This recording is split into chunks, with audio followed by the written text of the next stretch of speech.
중국 동방항공 여객기 탑승객 전원이 사망한 참사 원인이 아직 밝혀지지 않은 가운데 동방항공의 항공기 정비 영상이 공개돼 논란이 일었습니다. 영상 속 항공기가 사고 항공기와 동일한 보잉 737-800NG 기종인데다 고도의 정밀성이 요구되는 항공기 정비에 자체 개발한 장비를 사용하는 등의 방식이 확인됐기 때문입니다. 항공기에 난 모든 구멍은 큰 압력을 견딜 수 있어야 하며 만약 구멍 간 간격에 오차가 발생하면 항공기의 압력을 견디는 능력에 차질이 생기게 됩니다. 따라서 대부분 항공기 제조사들은 정밀 측정은 물론 정교한 장비를 사용해 구멍을 뚫습니다. 하지만 이 영상에서는 사람이 직접 드릴을 사용해 비행기에 구멍을 뚫습니다.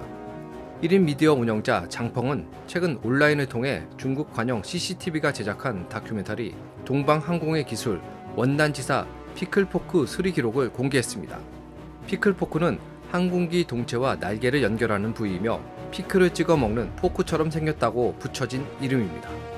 5분 분량의 이 다큐에서는 본사 리콜이 필요한 동방항공 소속 보잉 737-800NG 여객기 2대가 정비가 필요하지만 리콜 기간만 최소 6개월이 걸리며 그로 인한 경제 손실을 고려해 동방항공이 자체 정비하기로 결정했다고 밝혔습니다.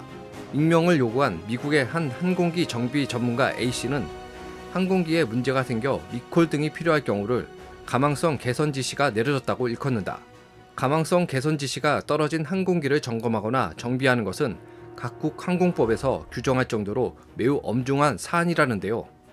A씨는 이어 피클포크 보수, 교체는 매우 복잡하고 손이 많이 가는 작업이며 해당 기종을 전담하는 판금 작업팀이 필요하다. 특히 날개에 가해지는 압력을 정확히 계산해야 하는 고도의 정밀성이 요구되는 작업이라고 지적했습니다.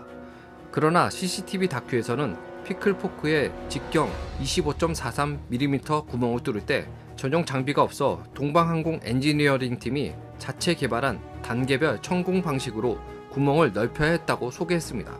A씨는 수작업으로 대형 항공기에서 요구되는 정밀도에 도달할 수 없다. 정품 레고 블록과 짝퉁이 겉모양은 비슷하지만 조립해보면 미묘하게 맞지 않는 것과 마찬가지다라고 말했습니다. 피클포크는 날개가 동체에 붙어있도록 하는 부위라 교체하는 소모성 부품이 아니며 항공기 전체 수명과 동일한 수명으로 설계됐습니다. 그만큼 중요한 부품이죠. 한편 정비 영상에 관한 논란이 일자 동방항공 홍보부는 이번에 사고가 발생한 MU5735편은 다른 항공기라고 해명했습니다.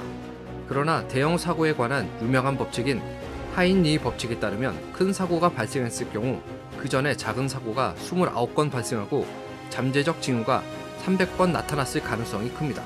A씨는 작은 사건 사고가 이미 여럿 있었을 것이다. 리콜에 따른 운항 손실이 아깝다며 자체 정비했다는 사실 자체가 이미 중대한 문제점을 스스로 드러낸 것과 다름없다고 말했습니다.